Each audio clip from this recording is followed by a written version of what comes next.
Olá pessoal, tudo bem? Oi gente! Esta semana fomos a mais uma escola municipal de Goiânia para que os estudantes de lá nos contassem o que gostariam de saber. Vejam só o que eles perguntaram. Olá, meu nome é Eloá, sou do 9º ano C e eu queria saber um pouco mais sobre globalização e desigualdade social.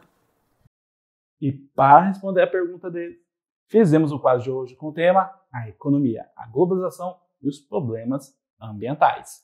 Então vamos juntos com o nosso quadro A Curiosidade da ONU.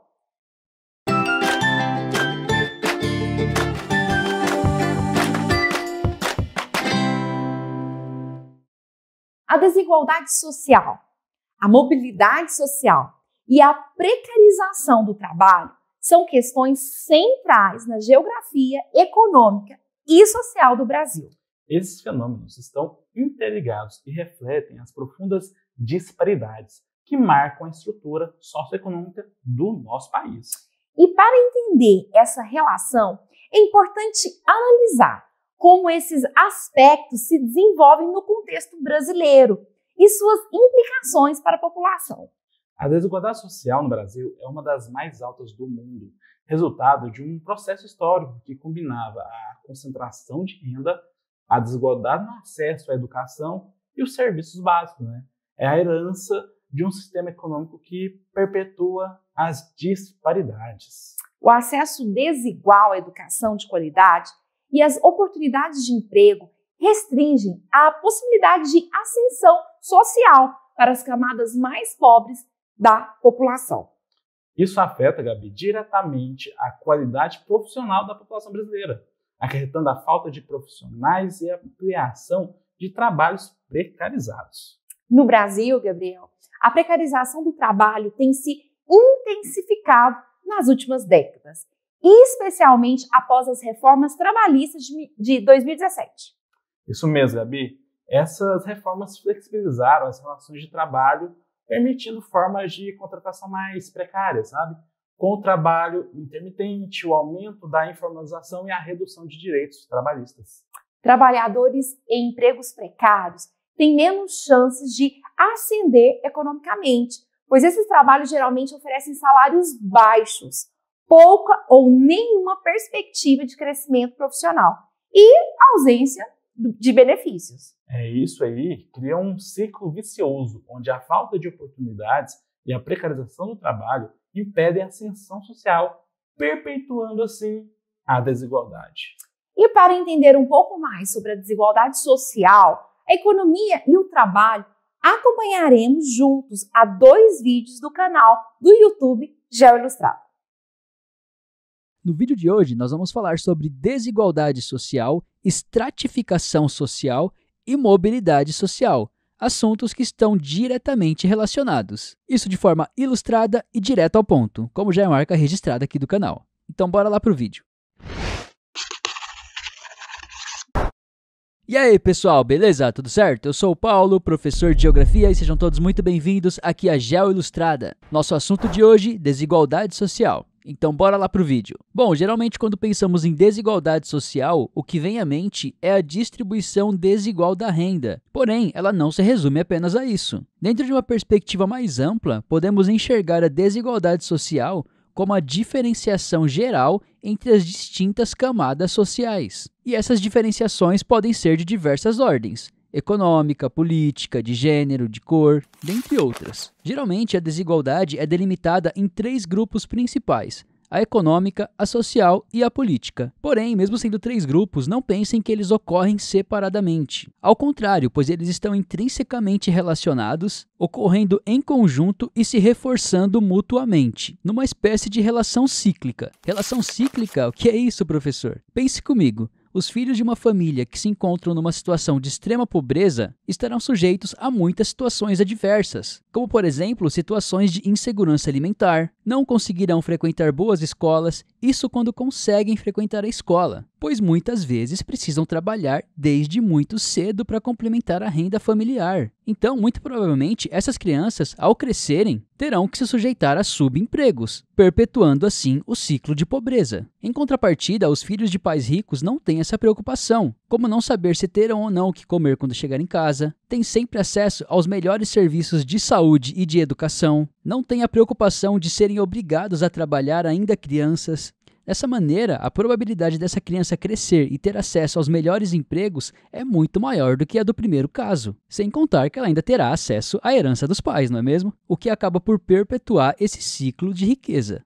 E aqui a gente entra na chamada desigualdade de acesso. O que isso significa? Significa que se você nasce rico, certamente você terá acesso aos melhores serviços, como os de educação, o que fará, inevitavelmente, que você tenha acesso às melhores oportunidades. Em contrapartida, se você nasce pobre, esse cenário muda radicalmente. E aqui entra uma outra ideia bastante controversa, que é a meritocracia, que você com certeza já deve ter ouvido falar, não é mesmo? Mas o que significa isso? Bom, meritocracia é a ideia segundo a qual a ascensão social de um sujeito depende única e exclusivamente de seus esforços individuais, ignorando totalmente o meio social. Então, essa crença vai ignorar totalmente o meio no qual você está inserido e vai dizer que para você ascender socialmente, você dependerá única e exclusivamente dos seus esforços individuais. Ao contrário, se você não conseguir a tão sonhada ascensão social, a culpa será única e exclusivamente sua e de mais ninguém. Essa ideia é extremamente fantasiosa quando nós olhamos para a realidade material do Brasil. Por exemplo, observe esses dados. Segundo o IBGE, em 2022, cerca de 12,7 milhões de pessoas viviam em situação de extrema pobreza, enquanto 67,8 milhões viviam em situação de pobreza, o que significa que são pessoas que vivem com R$ 200 e R$ 667 reais por mês, respectivamente. Isso significa dizer que quase 80 milhões de brasileiros vivem com até R$ 637 reais por mês. Então, acho que você vai concordar comigo quando eu digo que essas pessoas não têm as mesmas chances de ascensão social que as pessoas mais abastadas. É como pensar numa corrida em que o primeiro corredor parte a 5 metros da linha de chegada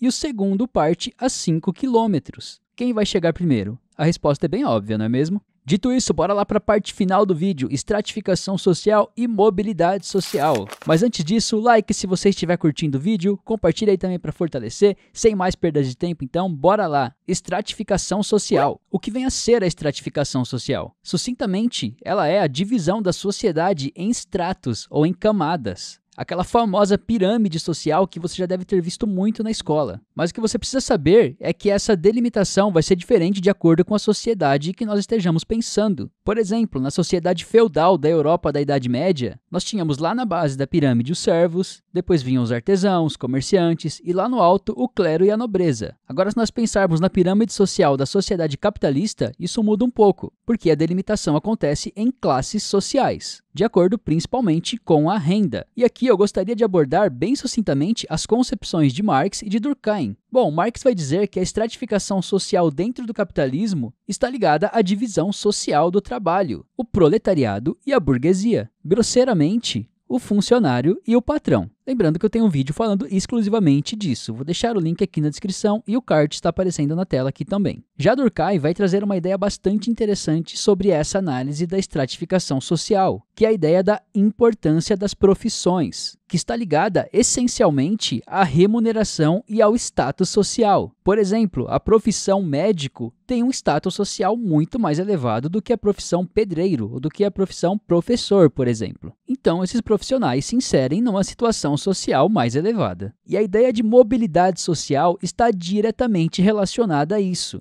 Mas o que vem a ser mobilidade social, professor? Bom, sucintamente, mobilidade social é a transição de pessoas entre as distintas classes ou camadas sociais. Ou seja, uma pessoa que nasce pobre, mas acaba ficando rica ao longo da vida, transitando entre as camadas ou classes sociais. E por mais que isso seja quase impossível dentro do sistema capitalista, ainda há essa possibilidade. Vez ou outra você vê uma pessoa aí que consegue, por mais que seja raro. E aqui existem dois tipos de mobilidade social, a ascendente e a descendente. E aqui os nomes são bem sugestivos, né? A ascendente é a pessoa que nasce pobre e fica rica. E a descendente é o oposto, você nasce rico e acaba ficando pobre. E eu acho que isso aqui é mais difícil do que você nascer pobre e ficar rico. Como conteúdo complementar, estou deixando 2 sugestões de vídeos aqui na tela, inclusive um vídeo de Marx que eu acho que você vai curtir. Então, obrigado para você que ficou até aqui, espero que você tenha gostado, que eu tenha te ajudado. Até a próxima, tchau, tchau! Neste vídeo, você vai entender o que é a uberização, como ela surgiu e quais são as suas principais implicações na vida do trabalhador, de forma direta, clara e objetiva. E aí pessoal, beleza? Meu nome é Paulo, professor de Geografia e sejam todos muito bem-vindos aqui à Geo Ilustrada. Então, nosso tema de hoje, uberização. Bom, você tem que saber que é muito difícil de precisar quando necessariamente que esse conceito aí surgiu. Porém, o que se sabe é que ele ganhou muita popularidade aqui no Brasil por volta de 2017 e 2018, que foi basicamente quando esses serviços por aplicativos começaram a ganhar mais relevância aqui dentro do Brasil. E o nome uberização não é difícil de se imaginar que deriva da empresa Uber, ou seja, refere-se a esse modelo de negócios utilizado pela empresa Uber, que nós vamos falar um pouco mais para frente. Por ora, o que você tem que saber é que a uberização do trabalho não se restringe à atuação da empresa Uber, nem tampouco se iniciam com a atuação das empresas digitais. Ela se refere então a uma série de modificações e transformações no universo do trabalho. Porém, é inegável que a empresa Uber popularizou e deu mais visibilidade para esse fenômeno. Mas afinal de contas, o que vem a ser a uberização? Bom, a uberização nada mais é do que uma estratégia de organização e gestão do trabalho assalariado que se estrutura em 3 pilares principais. Vamos lá entender então quais são esses 3 pilares. O primeiro deles é o uso das tecnologias digitais, sendo que os principais são, com certeza, o uso de aplicativos e de smartphones. O segundo pilar seria a negação das relações formais de trabalho. Mas o que isso aí quer dizer? Bom, basicamente, isso significa que dentro da uberização há o desaparecimento de vínculos empregatícios. A empresa não é reconhecida como empregadora e o trabalhador é apresentado como um parceiro. Então, se não há uma relação formal de trabalho, logo o trabalhador não tem direito a uma série de direitos trabalhistas, como férias, 13º, vale alimentação, dentre outros. Vamos agora então para o terceiro pilar da uberização. Porém, eu só vou te contar qual é depois que você deixar um like aí, se inscrever no canal se ainda não for inscrito e deixar aquele comentário maroto aí embaixo, beleza? Se você já fez isso, então bora lá pro restante do vídeo. O terceiro pilar é a instabilidade e a imprevisibilidade do trabalho. Mas o que afinal de contas isso aí quer dizer? Bom, isso significa que dentro da uberização o trabalhador é transformado em trabalhador just in time, que é um termo em inglês que se refere a esse trabalhador que está sempre pronto para as demandas. Um trabalhador que está disponível às demandas do trabalho. E é assim que funciona, não é mesmo? O motorista de aplicativo, o entregador de aplicativo tá lá de boa e quando o celular apita, ele é obrigado a sair para atender aquela demanda. Por isso que esse modelo de serviço traz grandes instabilidades para o trabalhador, pois além de não saber quanto que ele vai ganhar ao final do mês, ele ainda pode ser desligado pela empresa a qualquer momento. Bom, mas quais são as principais implicações da uberização na vida do trabalhador? Bom, na maioria dos casos, os trabalhadores são submetidos a jornadas extenuantes de trabalho, não possuem férias, não possuem um rendimento estável. Se esse trabalhador adoecer, se machucar ou até mesmo for roubado, a empresa não tem nada a ver com isso, ela não oferece nenhum tipo de garantia para o trabalhador. Ele não tem relações empregatícias com o restaurante, não tem relações empregatícias com quem compra e muito menos com o aplicativo para o qual ele presta serviços. E se ele não tem um vínculo formal de trabalho, logo provavelmente ele também não vai se aposentar. Então é uma relação que é muito vantajosa para a empresa, porém oferece muitas desvantagens para o trabalhador. Então era isso, pessoal. Se gostou, deixa um like aí embaixo, deixa um comentário aí dizendo o que você gostou e também o que você não gostou, não tem problema. Como sempre, referências aqui na descrição do vídeo. Até a próxima, valeu! Olha, pessoal, estamos indo para um intervalo bem ligeiro, mas agora a gente está de volta.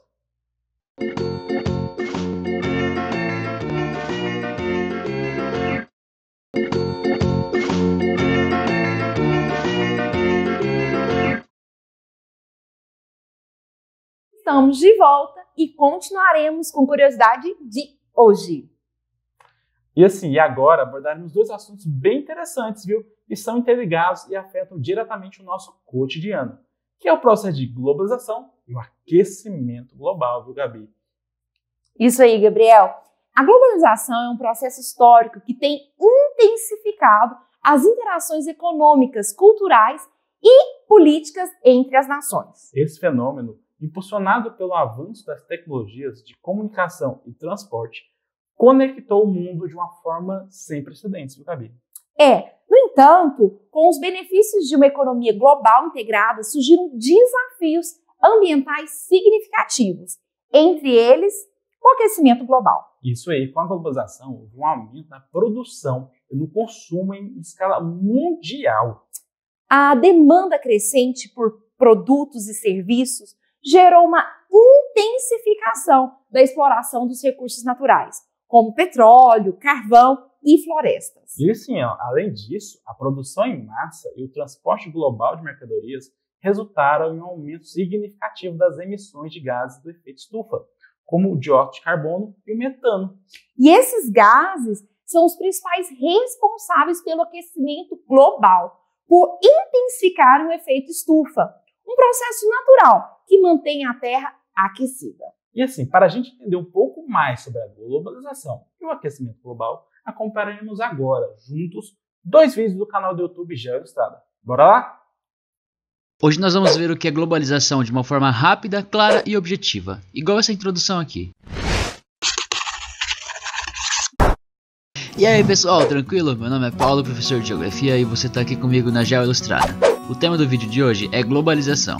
Para início de conversa, prestem atenção nessas duas palavras, pois são elas que irão nortear o nosso vídeo do início ao fim. A primeira é internacionalização, a segunda é cultura de massa.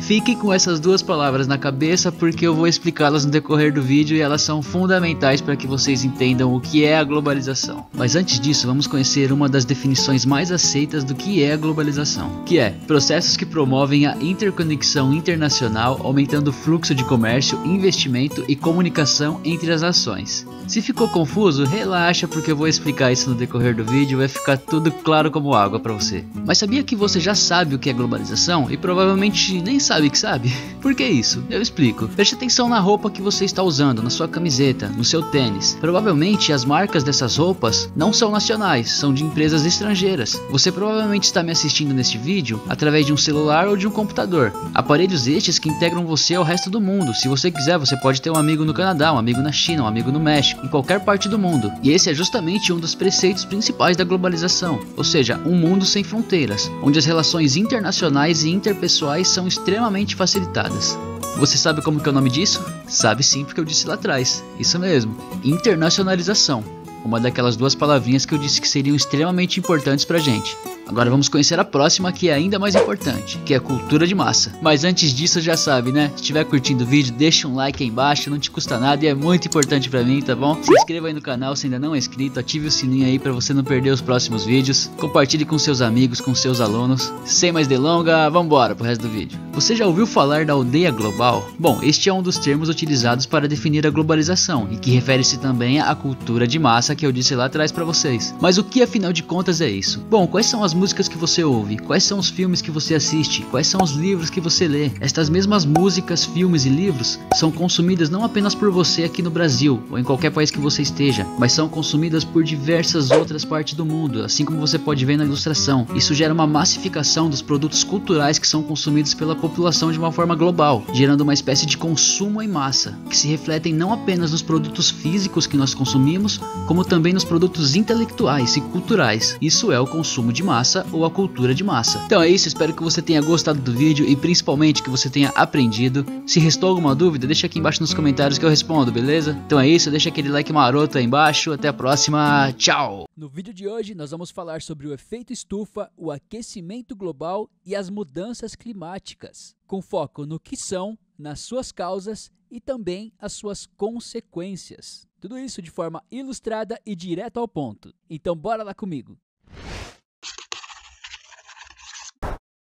E aí pessoal, tudo certo? Eu sou o Paulo, professor de Geografia e como sempre uma honra ter vocês aqui comigo na Geo Ilustrada. Nosso assunto de hoje, efeito estufa, aquecimento global e mudanças climáticas. Vamos começar então pelo efeito estufa. pois ele é a base de tudo. Mas o que é o efeito estufa? Bom, ele é um fenômeno natural cuja ocorrência remete à origem da atmosfera. Então, esse é um ponto muito importante, tá bom? Você tem que saber que o efeito estufa é um fenômeno natural e a sua principal função é manter a Terra numa temperatura suficiente para a manutenção da vida no planeta. Então, é por conta do efeito estufa que a atmosfera terrestre consegue manter uma temperatura anual média de cerca de 15 graus Celsius, mais ou menos. E sem ele, não haveria a retenção do calor pela atmosfera terrestre e, consequentemente, o planeta Terra ficaria extremamente frio, com uma temperatura aproximada de menos 20 graus Celsius, o que inviabilizaria a vida na Terra como nós conhecemos hoje. Mas aí você deve estar com aquela dúvida.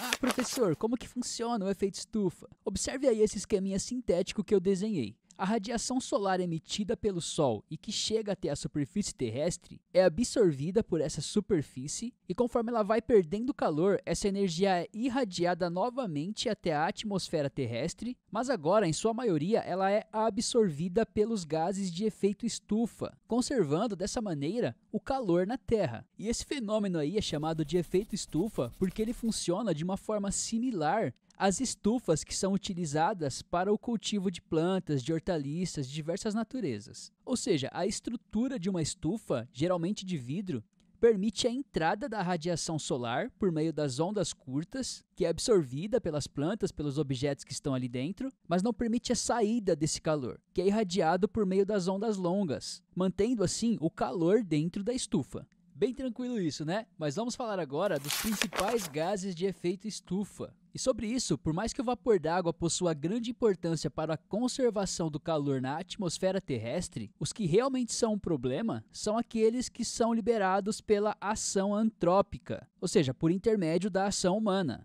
Dentre eles, os principais são o CO2, ou dióxido de carbono, e o CH4, que é o metano. E esses gases são liberados na atmosfera principalmente por meio da queima de combustíveis fósseis. E o metano, por mais que seja liberado numa quantidade menor do que o CO2, ele tem cerca de 20 vezes mais de potencial de retenção do calor. Além desses três, outros gases de efeito estufa são a amônia, o óxido nitroso, o ozônio, dentre outros. Mas aí pode surgir uma dúvida que é bem recorrente, porque lá no começo do vídeo eu disse que o efeito estufa é natural e que é positivo. Então, se ele é natural e positivo, por que reclamam tanto do efeito estufa? Vamos lá entender isso. Como eu disse, o principal gerador do efeito estufa são os gases que mantêm o calor na atmosfera. Porém, esses gases estão sendo liberados de forma nunca antes vista, principalmente por meio da queima de combustíveis fósseis, como o petróleo, o gás, o carvão, dentre outros, bem como da derrubada e da queimada de florestas, que não só aumentam a emissão do CO2, como também diminuem a capacidade de retenção desse gás, por meio das árvores, que fazem esse trabalho de retenção do CO2. E tudo isso faz com que a capacidade de retenção do calor na Terra aumente muito. E a isso dá-se o nome de aquecimento global. Então, o aquecimento global nada mais é do que a intensificação do efeito estufa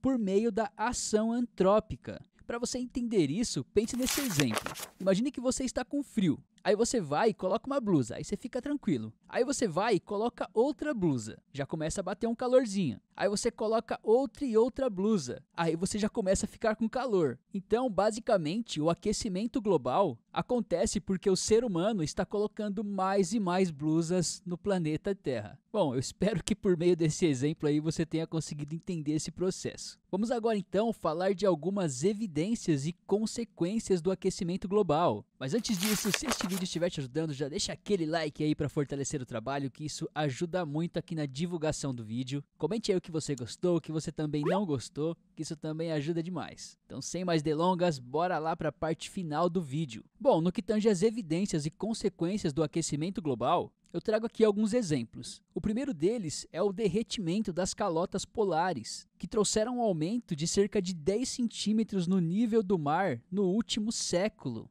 Além disso, A maior temperatura da Terra provocada pelo aquecimento global gera as chamadas mudanças climáticas, que de forma direta e indireta acabam afetando a fauna e a flora. Além disso, o aquecimento global também gera o aumento de eventos climáticos extremos, como chuvas, secas, enchentes, dentre outros. E todos esses dados são expostos principalmente pelo IPCC, que é o painel intergovernamental sobre mudanças climáticas, o órgão oficial da Organização das Nações Unidas, a ONU. Então, o aquecimento global é sim uma realidade. Eu estou deixando 2 vídeos complementares aqui que com certeza vocês vão curtir. Agradeço muito para você que ficou comigo até o fim do vídeo. Não esquece do like, do comentário e do compartilhamento. Valeu, até a próxima. Tchau, tchau.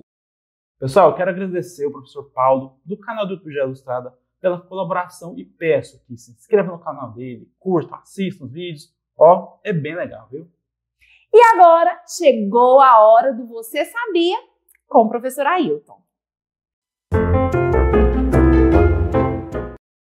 Pessoal, vocês sabiam que as ondas de calor intenso são períodos prolongados de temperaturas extremamente elevadas, que excedem significativamente as médias históricas de uma determinada região. Essas ondas são fenômenos climáticos que têm se tornado cada vez mais frequentes e intensos em decorrência do aquecimento global.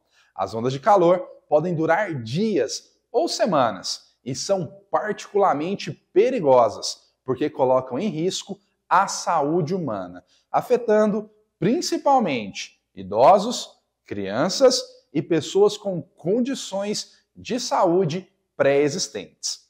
Além disso, essas ondas podem influenciar na morte de pessoas, causar a morte de plantas e animais, prejudicar a produção agrícola, aumentar o risco de incêndios florestais e sobrecarregar infraestruturas urbanas, como redes de energia elétrica e sistemas de abastecimento de água.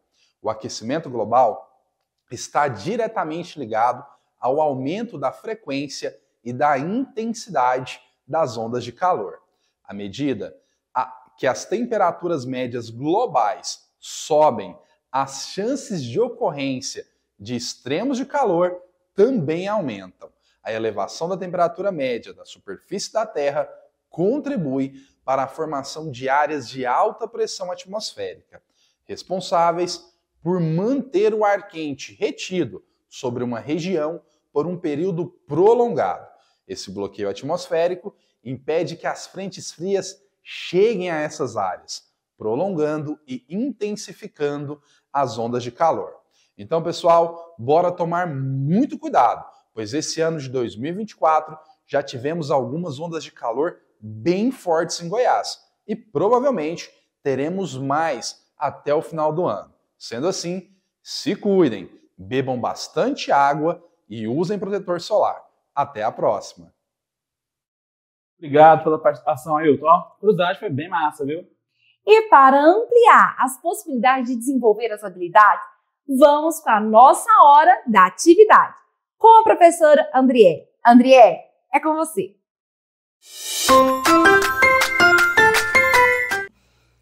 Olá, pessoal! Na atividade de hoje, vamos fazer uma pesquisa sobre as ondas de calor que ocorreram em Goiás, no Brasil e no mundo, desde 2023. Busque informações sobre como essas ondas de calor afetaram a vida da população e como ela afetou na ocorrência de desastres naturais.